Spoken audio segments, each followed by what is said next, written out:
Mga kapuso, tatlong magkakasunod na araw nang nakapagtala ng 44 degrees Celsius na damang init o heat index sa Dagupan, Pangasinan.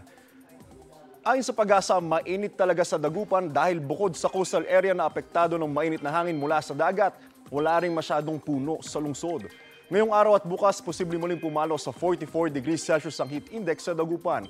43 degrees Celsius naman ang posibleng heat index ngayon sa Puerto Princesa at Aborlan sa Palawan. 42 degrees Celsius naman sa Baclotan, La Union at Rojas Capiz, habang dito naman po sa Metro Manila, partikular na sa Pasay City ay posibleng umabot sa 40 degrees Celsius ang damang init. Ayon sa Pag-asa, easterlies po ang patuloy na nakaapekto sa lagay ng panahon sa bansa. Ingat po tayo mga kapuso and drink your water. Ako po si Anjo Pertiera. Know the weather before you go. Para mark safe lagi, mga kapuso.